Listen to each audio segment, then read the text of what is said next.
Muy buenas noches, queridos hermanos y amigos. Es un placer nuevamente poder estar aquí con cada uno de ustedes. Gracias al Señor que nos da otra vez el privilegio de poder compartir su palabra.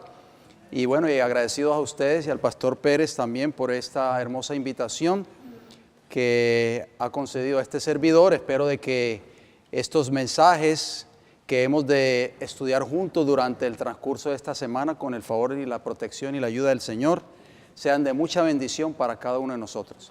Yo sé que la gran mayoría de nosotros estamos familiarizados con el mensaje del santuario. Es un mensaje muy conocido, muy estudiado por nosotros como pueblo de Dios, pero siempre es bueno volver a refrescar muchas de esas lecciones que nosotros necesitamos estudiar una y otra vez.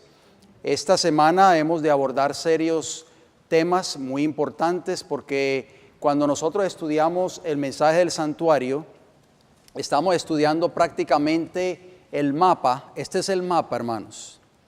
El mapa que nos va a llevar derechito ¿a dónde? Hasta el mismo trono de Dios. Y si nosotros nos dejamos guiar por este mapa, obviamente vamos a llegar a nuestro destino eterno y no vamos a perder el camino de la salvación. Por eso hemos titulado esta semana las 7 llaves de la salvación. ¿Cuántas llaves? 7 llaves de la salvación. Hoy vamos a estudiar la primera llave en esta hora. Así que es muy importante. Yo espero que ustedes, si son tan amables, yo sé que el enemigo nuestro en estos casos siempre y en estas reuniones es el factor tiempo, ¿sí o no? Ese es nuestro enemigo mayor y por eso yo siempre exhorto a los hermanos y a las congregaciones de que tomen una libreta y que anoten los textos bíblicos para que así ustedes posteriormente los puedan estudiar más detenidamente en sus hogares. Si tal vez yo voy un poco rápido por factor tiempo, pero aquellos que puedan abrir la escritura, siempre me gusta usar la palabra del Señor en estos casos porque, hermanos, no es este servidor quien les habla, el que habla es el Espíritu de Dios a través de su palabra, la que nos muestra, nos enseña, nos redarguye, nos amonesta y nos instruye, la palabra de Dios. Ese hermoso salmo que leyó el pastor Pérez, Salmo 68, 24, es un salmo que nosotros lo debemos de tener siempre en mente. Vieron tus caminos, oh Dios, los caminos de mi Rey, los caminos de mi Dios. ¿Dónde? ¿Dónde, hermanos? En el santuario. Ahí están todos los caminos que Dios desea que nosotros sigamos, porque si nosotros fielmente seguimos cada uno de estos caminos que están allí en el santuario, vamos a alcanzar la salvación. La salvación no es difícil de alcanzar, mis queridos hermanos. Lo que pasa es que muchas iglesias hoy han complicado mucho el asunto de la salvación, la han hecho un poco difícil y es por eso que hay muchas personas que desisten de seguir en los caminos de Dios. Pero hoy vamos a estudiar esa primera llave. Voy a abrir el tema de hoy leyendo Juan capítulo 14 y el versículo 6 que ustedes todos conocen. Juan capítulo 14 y el versículo 6 son palabras de Jesús muy conocidas por cada uno de nosotros. Jesús dijo así: yo soy el camino y la verdad y la vida. Nadie viene al Padre sino por mí. Muy importante. Vamos al libro de Éxodo. Vamos a hablar acerca de esa primera llave. Recuerden, mantengan siempre ese texto que acabamos de citar en sus mentes el resto de esta presentación. Nunca se nos olvide eso. Cristo, oigan bien, Cristo y solo Jesús es el camino, la verdad y la vida. Éxodo capítulo 27 y vamos a leer el versículo 16. Éxodo capítulo 27, versículo 16. Dice así la palabra del Señor. Y para la puerta del atrio habrá una cortina de 20 codos, de azul, púrpura y carmesí, y lino torcido, de obra de recamador. Sus columnas 4, con sus 4 basas. ¿Qué acabamos de leer aquí en este texto del capítulo 27 y el versículo 16 de Éxodo? Habla de una ¿qué? De la puerta del atrio. Si ustedes miran aquí la gráfica que aparece aquí a mi lado, he querido traer esta gráfica para que así nosotros tengamos una idea en nuestras mentes. El tabernáculo estaba ¿dónde? En el campamento. ¿Dónde estaba localizado en el campamento de Israel? En el centro, ya eso lo estudiamos, ¿sí o no? Ustedes recordarán. El mismo centro estaba el tabernáculo. ¿Quién representa el centro de nuestras vidas? ¿Quién debe ser el centro de tu vida y de mi vida? Cristo Jesús. Jesús dijo, y cuando el Hijo del Hombre fuere levantado, a todos, dice, atraeré a mí mismo. Muy bien. Aquí está hablando de una puerta. Esta es la puerta. El atrio, mis queridos hermanos, era la parte exterior del tabernáculo. Ustedes ven aquí la foto en la gráfica. Este es el tabernáculo, que estaba dividido en dos departamentos, el lugar santo y el santísimo. La parte exterior, como decir el patio, vamos a decirlo así, era conocida como el atrio. Allí habían dos muebles. Estaba el altar de los sacrificios, que era el primer mueble, y estaba la fuente del lavacro, que es el segundo mueble. De eso vamos a estar estudiando en nuestros próximos temas, con el favor del Señor. Pero la primera llave que vamos a estudiar hoy, en esta noche, es, ¿qué cosa? La puerta del atrio. Y dice ahí que tenía 20 codos, tenía 4 colores, de azul, de púrpura, de carmesí y de lino torcido. Y era una obra de recamador, y sus columnas, ¿tenía cuántas columnas, hermanos? 1, 2, 3 y 4. Con sus bases, y pues era la puerta de acceso al atrio cuando llegaba un penitente o un pecador trayendo una ofrenda. Les hago una pregunta. Ustedes ven ahí la gráfica, tal vez un poco pequeña para los hermanos que están en la parte de atrás, pero ¿ustedes ven alguna otra puerta de acceso aquí alrededor del tabernáculo? ¿No? ¿Sí o no? Había 1, 2, 3 puertas. ¿Cuántas puertas habían? Solamente había una puerta de acceso. Aquí está. Muy bien. Esta puerta del atrio marcaba el camino para aproximarse hacia el interior del tabernáculo. Oigan bien, presten mucha atención, por favor. En todo el camino que rodeaba la parte exterior del tabernáculo había una pared alta de lino fino. ¿Ustedes ven ahí, hermanos? Esa es una pared de lino fino. En todo el recorrido al tabernáculo había esa pared de lino fino. ¿Qué significaba eso? O sea que todo el que se aproximaba al tabernáculo, si no lo hacía por la puerta, tendría que enfrentar, ¿qué cosa? ¿Qué enfrentaba? Si no quería entrar por esa puerta, enfrentaba el lino. O sea, esta puerta del atrio marcaba el camino para aproximarse hacia el interior del tabernáculo. En todo el camino que rodeaba la parte exterior del tabernáculo había esa pared de lino fino.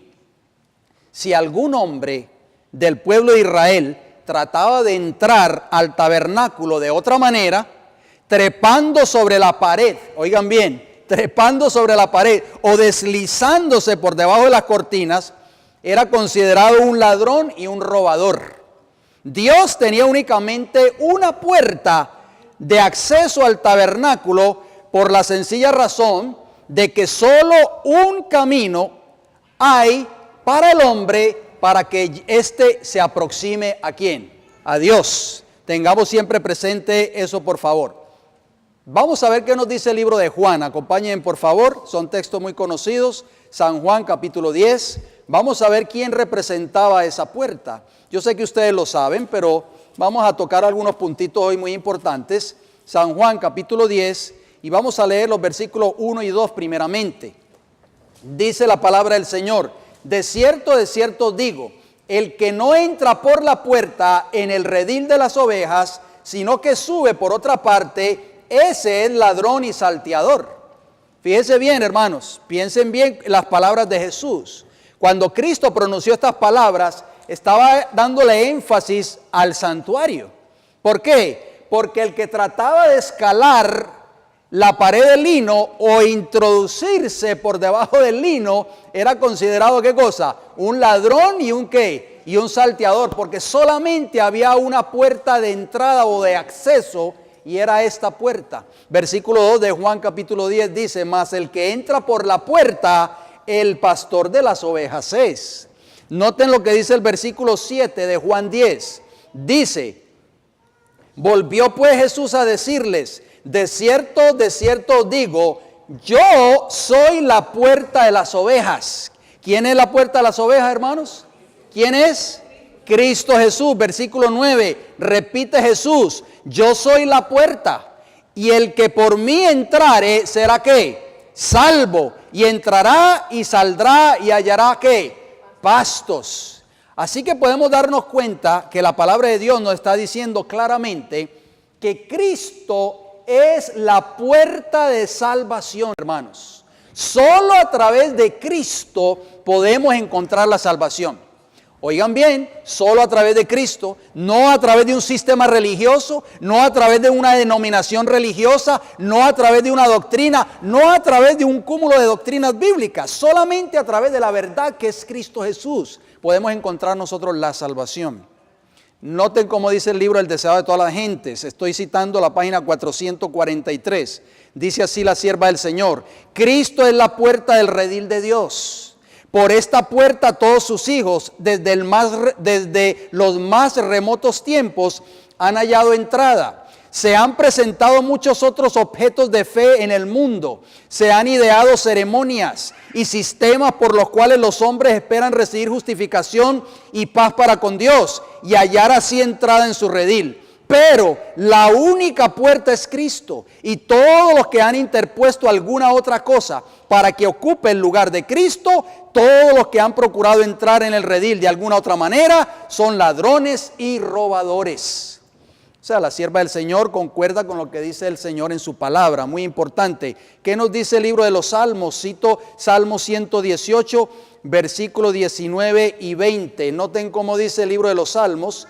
Salmo 118, versículo 19 y versículo 20 nos dice: abridme las puertas ¿de qué? De la justicia, entraré por ellas, alabaré a Jehová. Esta es puerta de Jehová, por ella entrarán los justos. Qué maravilloso es, hermanos. El sacrificio, oigan bien, que traía el pecador en aquel entonces, debía ser traído ¿a dónde? ¿A dónde tenía que ser traído? A la puerta. Vamos a ver qué nos dice las Sagradas Escrituras. Acompáñenme en el libro de Levítico. Levítico capítulo 17. Y vamos a ver qué nos dice el Señor. Levítico 17. Y vamos a leer los versículos 8 y 9. Discúlpenme si voy un poco rápido. Yo quiero que ustedes anoten esos textos para que así ustedes los puedan después estudiar en sus hogares. Levítico 17, versículo 8 y el versículo 9 nos dice: les dirás también, cualquier varón de la casa de Israel o de los extranjeros que moran entre vosotros, que ofreciere holocausto o sacrificio y no lo trajere a la puerta del tabernáculo de reunión para hacerlo a Jehová, el tal varón será igualmente cortado de su pueblo. ¿Qué les parece a ustedes, hermanos? Qué interesante ese versículo que acabamos de leer. Si usted era israelita, de acuerdo a estos textos bíblicos, y no traía el sacrificio de holocausto que venía a traer para ofrecerlo a Jehová, debía de traerlo a la puerta del tabernáculo. Estamos hablando de esa primera llave en esta noche, la puerta que ya vimos que representa ¿a quién?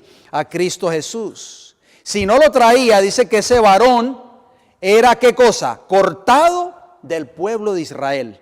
Ustedes tal vez estarán haciendo una pregunta: ¿era acaso Dios muy duro o muy intransigente? ¿Qué ustedes creen? No, mis queridos hermanos, sino que el querer aproximarse al santuario sin el debido sacrificio equivaldría a ser cortado del pueblo. ¿Qué representa eso hoy? ¿Qué representa? Que no podemos tener la seguridad de la vida eterna y estar exentos de la muerte sin hacer de Cristo nuestro sustituto. Por eso la persona que venía con ese sacrificio tenía que presentarlo a la puerta. ¿Por qué? Porque la puerta es símbolo de Cristo y Cristo es nuestro sustituto, mis queridos hermanos.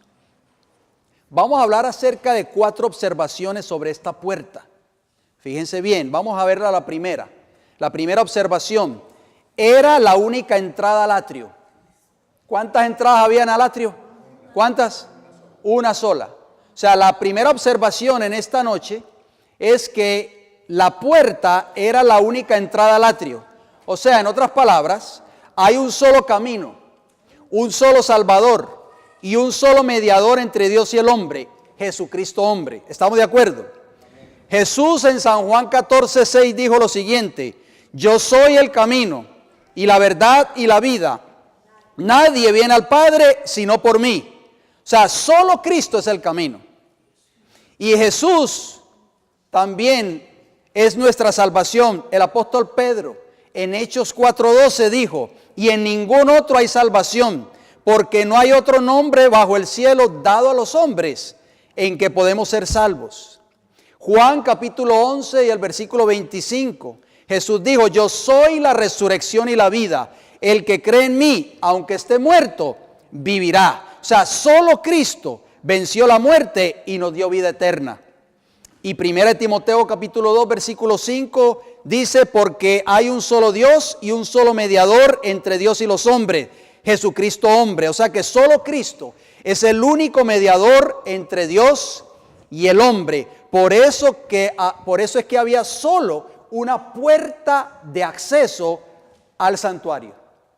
Muy importante que nosotros tengamos eso. ¿Cuál es otra observación acerca de la puerta? La número 2. La puerta era ¿qué?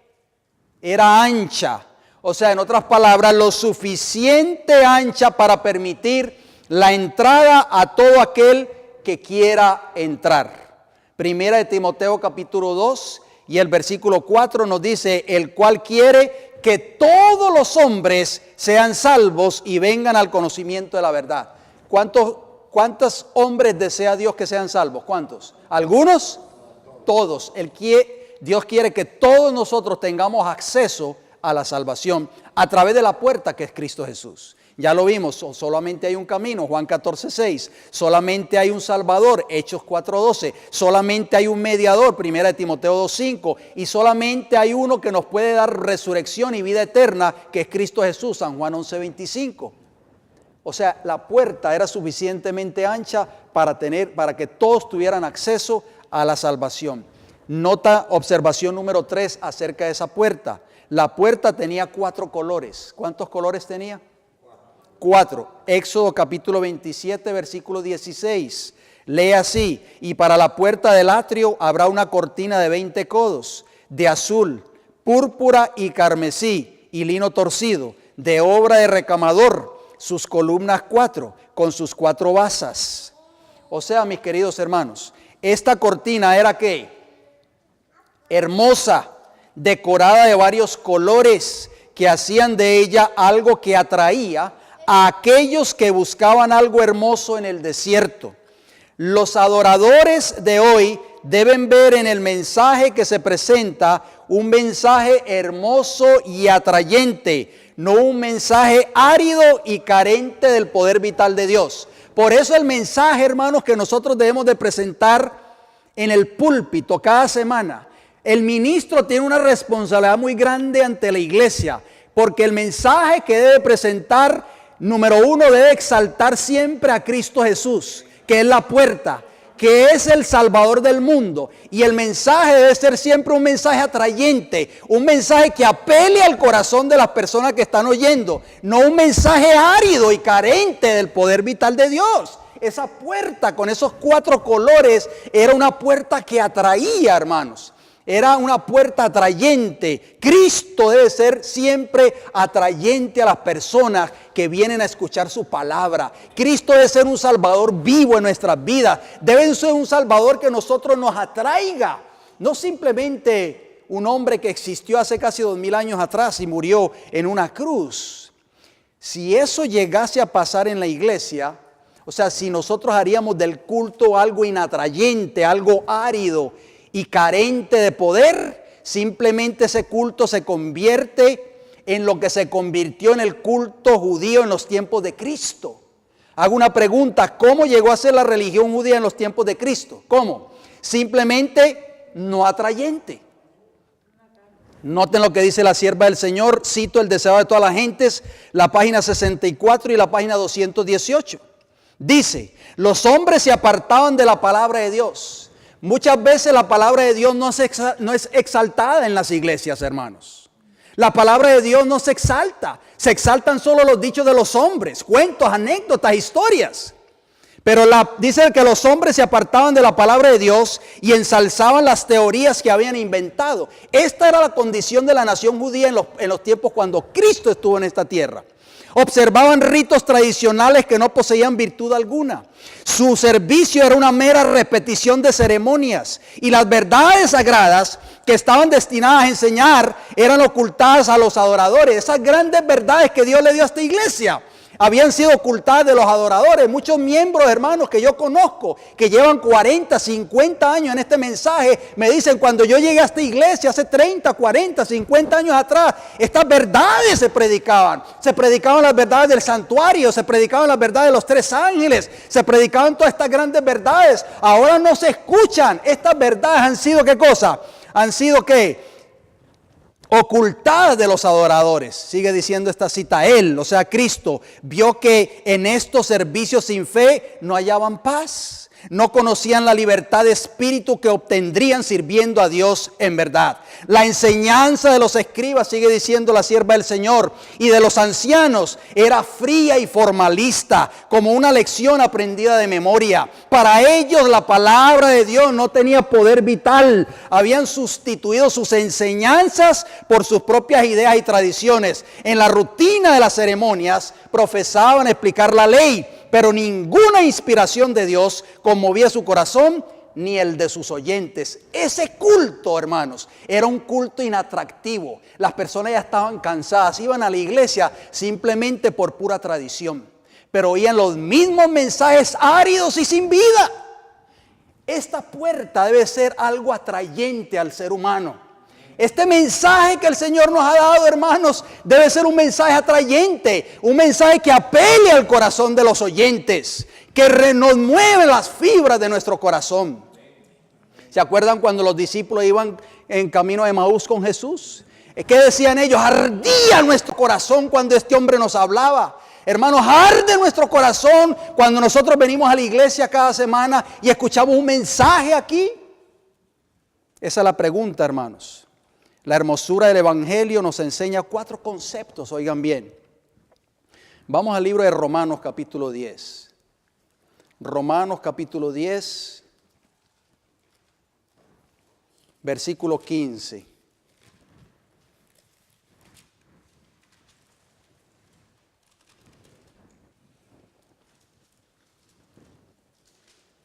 Mire lo que dice, hermanos. ¿Y cómo predicarán si no fueren enviados? Como está escrito: cuán hermosos son los pies de los que anuncian la paz, de los que anuncian buenas nuevas. Esa es la hermosura del Evangelio. El Evangelio debe ser algo atrayente, algo hermoso. Nosotros, mis queridos hermanos, necesitamos predicar un Evangelio que sea hermoso.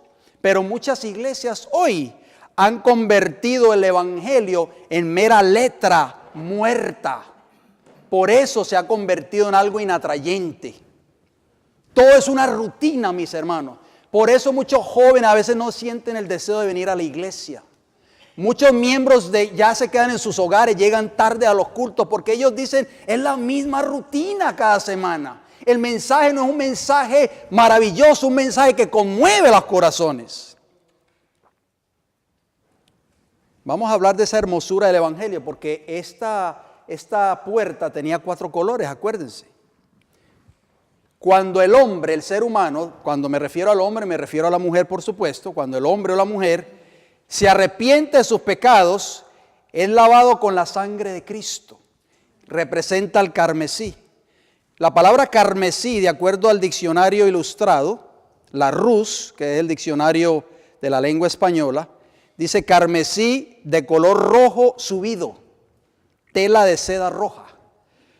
¿Qué sucede cuando tú te arrepientes de tus pecados, hermanos? Eres lavado con la sangre de Cristo. Ahí está el primer color carmesí de esa puerta. Vamos a ver qué nos dice Apocalipsis capítulo 1, versículo 5. Apocalipsis capítulo 1 y el versículo 5. Hermosos versículos, hermanos. La palabra de Dios es algo tan hermoso, tan maravilloso. Y dice el versículo 5 de Apocalipsis 1: y de Jesucristo, el testigo fiel, el primogénito de los muertos y el soberano de los reyes de la tierra, al que nos amó y nos lavó de nuestros pecados, ¿con qué? Con su sangre. ¿De qué color es la sangre? Roja, ¿verdad? Primera de Juan 1:7 nos dice: pero si andamos en luz, como Él está en luz, tenemos comunión unos con otros, y la sangre de Jesucristo, su Hijo, ¿nos qué? Nos limpia ¿de cuántos pecados? De todos pecados, gloria al Señor. Ahí está el primer color, hermanos. La hermosura del Evangelio, la sangre de Cristo nos perdona, nos limpia, nos lava de todos nuestros pecados. En esta noche, si nosotros hemos venido con algún pecado albergado en nuestros corazones, si tal vez tenemos un pecado que no hemos confesado, confiésalo esta misma noche antes de salir por la puerta de este recinto. Cristo Jesús te puede esta misma noche limpiar, lavar de tus pecados con su sangre preciosa. Concepto número 2, el ser humano, o sea, el hombre que experimenta el perdón de sus pecados gracias a un verdadero arrepentimiento, Cristo lo cubre con su manto de justicia. Qué maravilloso. Ahí está representado el lino fino. Vamos al libro de los Salmos, Salmo 32, versículo 1. Noten cómo dice la Escritura. Salmo 32, yo sé que esos textos ustedes todos lo conocen. Salmo 32, versículo 1, nos dice lo siguiente: bienaventurado aquel cuya transgresión ha sido ¿qué? Perdonada y cubierto ¿qué cosa? Su pecado, hermanos. Cristo Jesús, cuando nosotros nos arrepentimos de nuestros pecados, Él nos limpia, nos lava con su sangre preciosa y nos cubre con su manto de justicia. Alabado sea el Señor. El libro de Isaías, noten cómo dice el profeta Isaías, que conocía bien el Evangelio, que era un profeta mesiánico. Isaías capítulo 61 y el versículo 10, mire cómo dice, hermanos, por eso es que nosotros tenemos que ser cristianos gozosos. No podemos venir con una cara triste, hermanos, abatidos por el enemigo, porque hemos nacido de nuevo, hemos sido salvados, redimidos por la sangre preciosa de Cristo Jesús. Tenemos que aprender en esta noche a vivir el Evangelio, que es la primera llave de la salvación.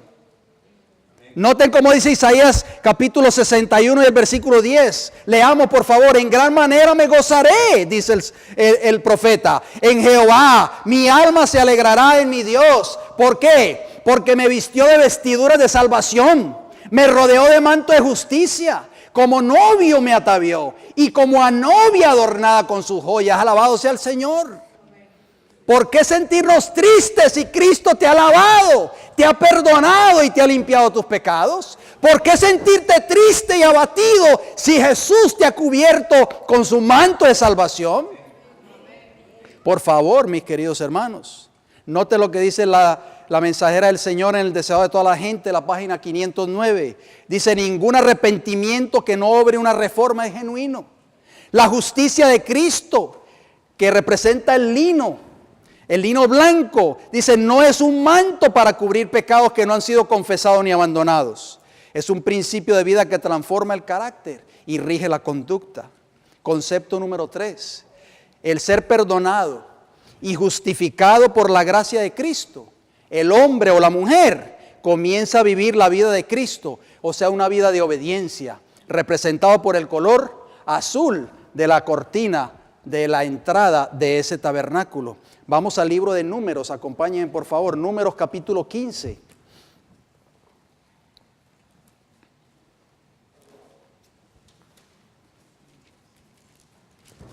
Números capítulo 15, versículos 38 y 39. Dice: habla a los hijos de Israel y diles que se hagan franjas en los bordes de sus vestidos por sus generaciones, y pongan en cada franja de los bordes un cordón de azul. Versículo 39 dice, os servirá de franja, para que cuando lo veáis os acordéis de todos los mandamientos de Jehová, para ponerlos por obra. ¿Cuántos mandamientos? Todos los mandamientos de Jehová, para ponerlos por obra, y no miréis en pos de vuestro corazón y de vuestros ojos, en pos de los cuales os prostituyáis. Qué maravilloso, hermanos. Ese azul representaba o simbolizaba ¿qué cosa? La obediencia a los mandamientos de Dios. Es por eso, hermanos, que el mundo religioso hoy predica una justificación barata, una justificación que no lo lleva al pecador a vivir una vida de obediencia. Cuando el pecador es perdonado, lavado por la sangre de Cristo Jesús, cuando es cubierto con su manto de justicia, cuando ha abandonado su pecado, comienza el proceso de obediencia a los mandamientos de esa ley moral de Dios. Dice el libro de Romanos capítulo 6, versículo 22. Dice, mas ahora que habéis sido libertados del pecado, oigan bien, hermanos, prestemos mucha atención por favor a estos textos. Mas ahora que habéis sido libertados del pecado y hechos siervos de Dios, tenéis por vuestro fruto, ¿qué cosa? La santificación y como fin la vida eterna. O sea, hermanos, que nosotros no podemos continuar viviendo en pecado cuando hemos sido, ¿qué cosa? Hemos sido perdonados, lavados por la sangre de Cristo y justificados con el manto de su justicia. Salmo 119 y el versículo 44 y 45 dice, guardaré tu ley siempre, para siempre y eternamente, y andaré en libertad porque busqué tus mandamientos. Los que viven una vida de obediencia a la ley de Dios están viviendo una vida de libertad. Y el concepto número 4 de esa cortina, hablando de la hermosura del Evangelio, finalmente el hombre, o sea, y la mujer, llegará a ser un miembro de la familia celestial. O sea, llegará a ser un rey representado por el color púrpura. Muy importante, el libro de Esther, el capítulo 8 y el versículo 15. ¿Qué nos dice el libro de Esther, capítulo 8 y el versículo 15? Dice así la palabra del Señor. Esther, capítulo 8, versículo 15. Y salió Mardoqueo de delante del rey, con vestido real, de azul y blanco, y una gran corona de oro, y un manto de lino, ¿y qué? Y púrpura. Muy importante, mis queridos hermanos. Los redimidos en el tiempo del fin van a cantar un cántico muy hermoso. Ese color púrpura significa realeza. Cuando nosotros hemos sido salvados de nuestros pecados, perdonados de nuestros pecados, lavados de nuestros pecados, justificados de nuestros pecados y hemos vivido una vida de obediencia a Dios, finalmente vamos a ser reyes en el reino de los cielos. El libro de Apocalipsis, el capítulo 5 y el versículo 9, noten cómo dice. Apocalipsis 5:9 nos dice, y cantaban un cántico diciendo, digno eres de tomar el libro y de abrir sus sellos, porque tú fuiste inmolado y con tu sangre nos has, ¿qué? Redimido para Dios de todo linaje y lengua y pueblo y nación. Versículo 10, y nos has hecho para nuestro Dios, ¿cómo dice ahí? Reyes y sacerdotes y reinaremos sobre la tierra. Qué maravilloso va a ser eso, mis hermanos. El quinto concepto de esa cortina dice que era de obra de recamador. Volviendo a Éxodo 27:16, dice que esa cortina de 20 codos de azul, púrpura y carmesí y lino torcido era obra de recamador. La palabra recamador en hebreo es recam y significa bordar, entretejer, bordado, obra de recamador o recamador, de acuerdo al diccionario hebreo de Strong's. ¿Qué significa eso? ¿Qué significa obra de recamador? O sea que en Cristo, mis queridos hermanos, estaba formada, entretejida, toda la plenitud de su Padre Celestial. Su vida estaba bordada, fabricada en el exterior por el Espíritu Santo. Su carácter fue un ejemplo perfecto para nosotros. Su vida fue la obra acabada del Espíritu Santo. Esa debe ser la vida de cada uno de nosotros. Cada uno de nosotros tenemos que tener bordado, entretejido en el interior y en el exterior de nuestras vidas el carácter de Jesús.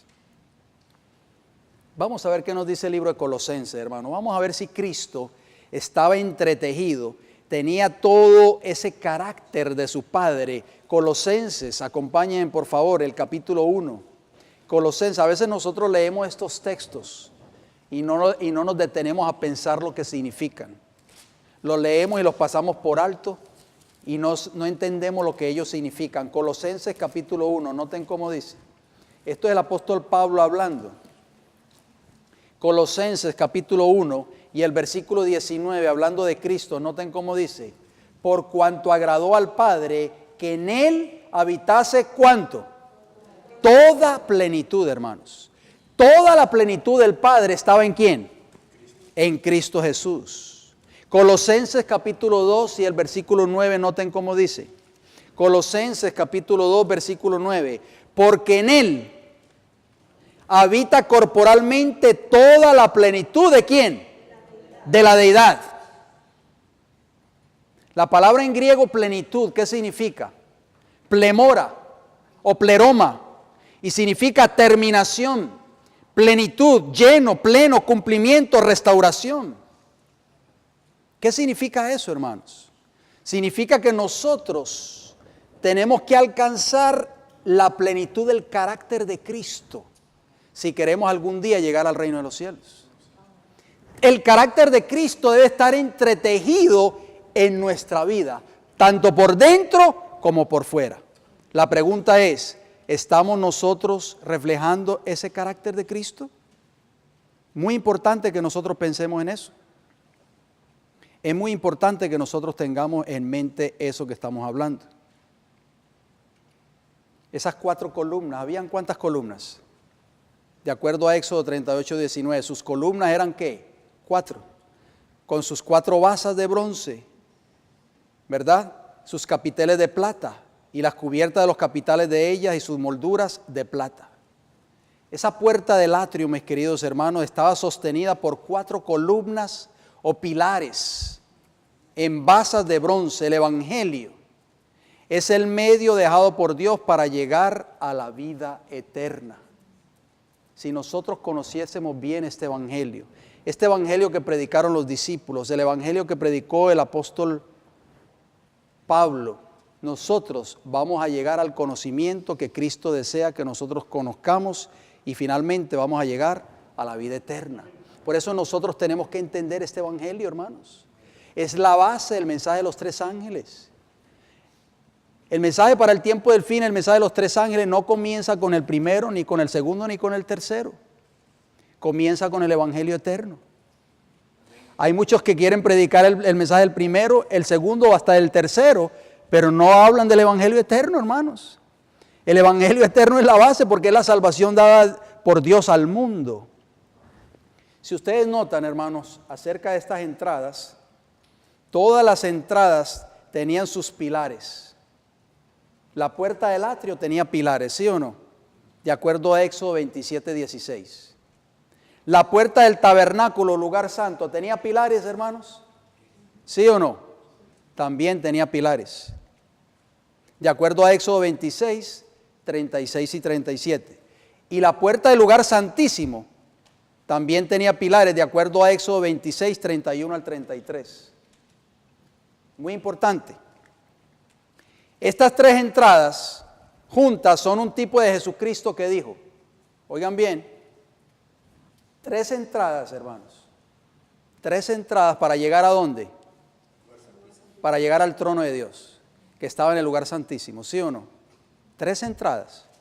Fíjense bien, Cristo dijo, yo soy el camino, la puerta del atrio. Yo soy la verdad, la puerta del tabernáculo o del santuario del lugar santo. Y soy la vida, la puerta al segundo velo, al lugar santísimo donde está la presencia de Jehová.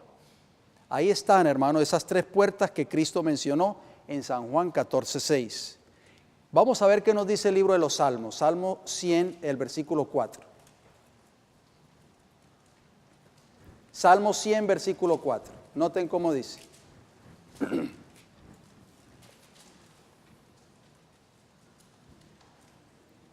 ¿Cómo nosotros debemos entrar, hermanos, cuando venimos ante la presencia del Señor? Si nosotros hemos sido cristianos nacidos de nuevo, si conocemos bien el Evangelio, si hemos sido perdonados de nuestros pecados, si Cristo nos ha justificado, nos ha cubierto con el manto de su justicia, ¿hay razón para nosotros sentirnos tristes, abatidos? Entonces, si nosotros venimos así cada semana, hermanos, abatidos por el enemigo, desanimados, tristes, deprimidos, nosotros no estamos viviendo un evangelio genuino. Es mera letra muerta como la nación judía, hermanos. Noten cómo dice el Salmo 100 y el versículo 4. Entrad por sus puertas con acción de gracias, por sus atrios con alabanza, alabadle, bendecid su nombre. A veces venimos y ni siquiera queremos abrir nuestros himnarios. No sentimos el deseo ni de cantar, hermanos. Dice aquí, entrad por sus puertas con acción de gracia. Cuando nosotros entramos por este recinto cada semana, debemos decir gracias al Señor. Gloria sea su nombre. Abramos nuestros himnarios, cantemos al Señor. Yo veo hermanos que cierran los himnarios, hermanos que simplemente se paran como meros espectadores. No abren sus himnarios, no cantan al Señor. Hermanos, ¿qué está pasando con el pueblo de Dios? ¿No sentimos felicidad por lo que el Señor ha hecho en nuestras vidas? Salmo 122, versículo 1 y 2, noten cómo dice. Salmo 122, versículo 1 y el versículo 2. Noten cómo dice el salmista David. El salmista David, que no vivió en los tiempos del Nuevo Testamento, conocía bien el Evangelio. Dice, yo me alegré con los que me decían, a la casa de Jehová, ¿qué cosa? ¿Iremos? Hermanos, para muchos venir a la iglesia no es una alegría.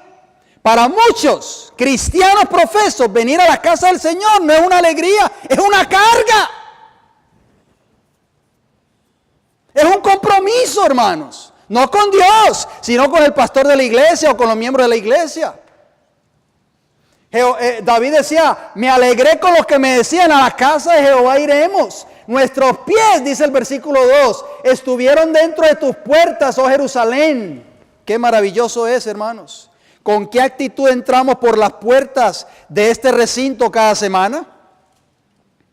¿Con qué actitud, hermanos?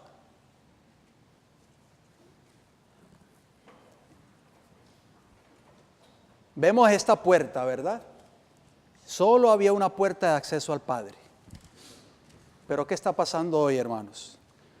Roma ha abierto otras puertas.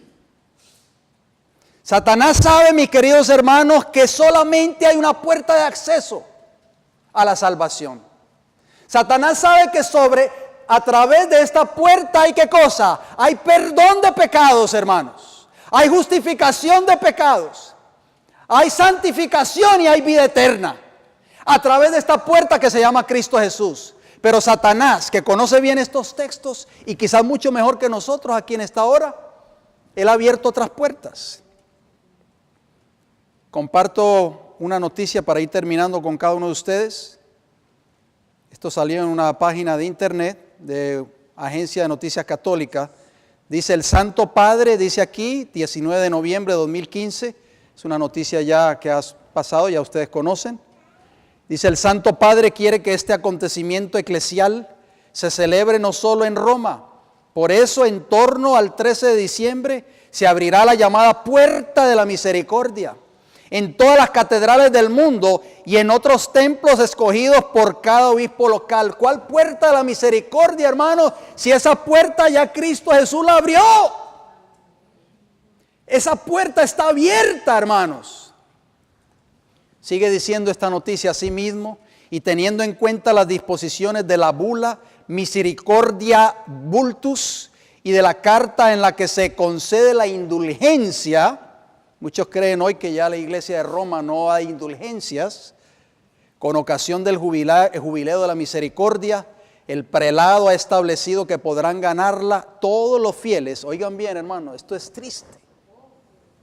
Dice que el prelado podrá garantizar o establecerá que podrán ganar esa indulgencia todos los fieles que acudan a la Santa Iglesia Catedral o a cualquiera de los templos jubiliares designados y participen en la celebración de la Santa Eucaristía o en una sagrada ceremonia reflexionando sobre la misericordia, haciendo la profesión de fe y orando por el Papa y sus intenciones.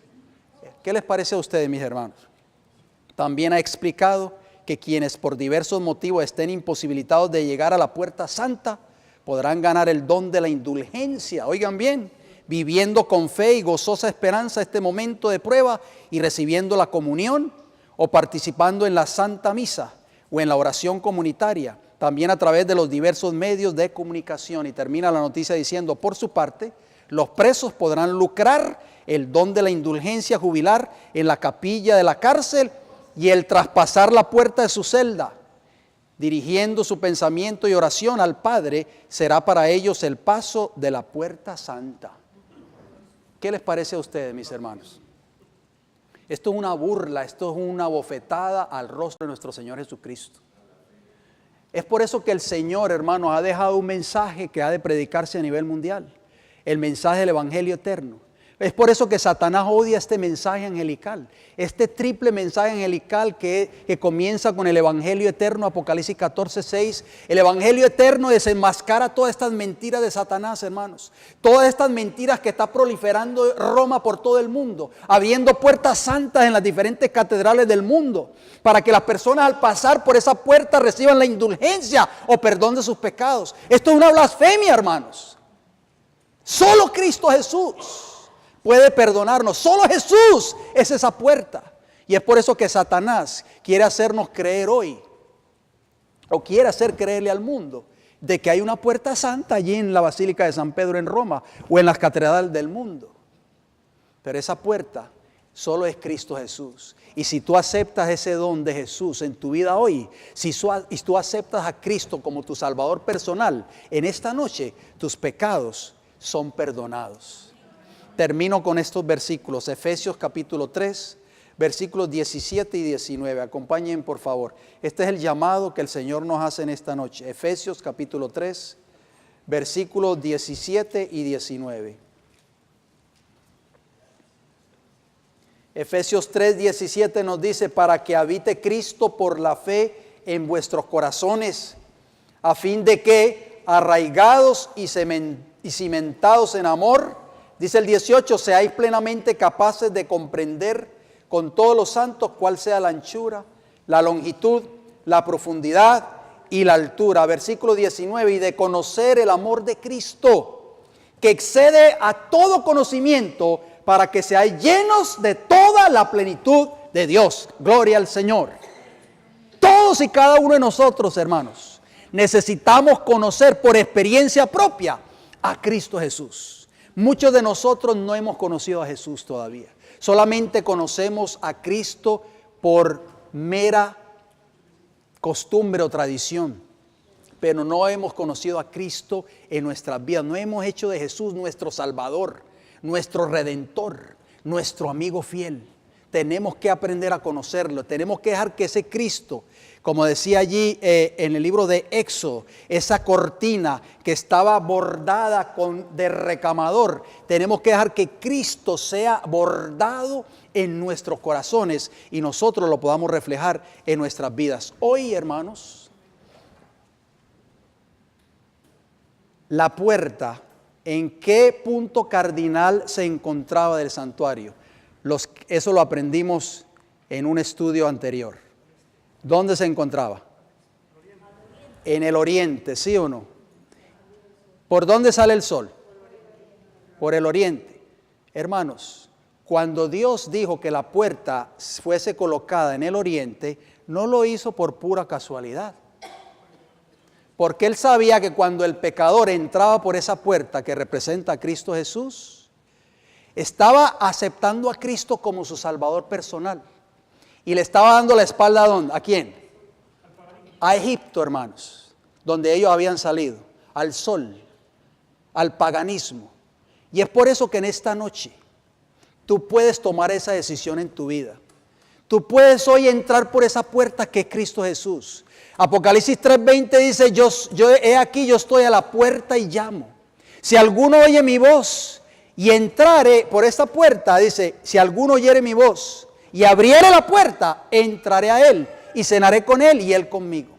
Cristo Jesús es esa puerta. Cuando nosotros tomemos la decisión de entrar por esa puerta, le estamos dando la espalda ¿a quién? Al mundo, hermanos. Jesús no podemos entrar así mirando al mundo. Porque hay muchos que quieren entrar así por la puerta, hermanos. Quieren entrar, pero quieren entrar mirando al mundo, al sol. Nosotros tenemos que darle la espalda al mundo si queremos entrar por esa relación que se llama Cristo Jesús. Cuando nosotros hagamos de Jesús nuestro Salvador personal, cuando hagamos de este precioso libro, hermano, su palabra, nuestro alimento, nosotros no vamos a sentir ya más deseo por el mundo. Lo vamos a aborrecer, hermanos. No vamos a querer volver nunca más a Egipto. Eso es garantizado, hermanos. Hagamos de Jesús esa puerta en esta noche. ¿Cuántos desean hacer de Jesús esa puerta, hermanos?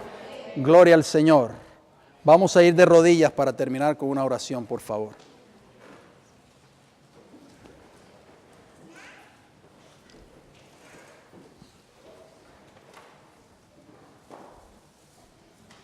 Querido Padre Celestial, en esta noche le damos las gracias, Señor, porque Jesús es la puerta, es el camino, la verdad y la vida. Gracias, Padre, porque usted nos da el privilegio nuevamente de poder entender su palabra. Gracias por el sacrificio de Jesús, que murió por nosotros en la cruz del Calvario, para darnos vida eterna. Ayúdanos a ser cristianos gozosos, a no venir por las puertas de este recinto cada semana abatidos, deprimidos, enojados, amargados, Señor, sino gozosos, felices, porque Cristo nos ha salvado de nuestros pecados. Padre Celestial, gracias por Jesús, porque ella pagó el precio, Señor, de nuestra redención. Lo pagó cuando murió en la cruz del Calvario.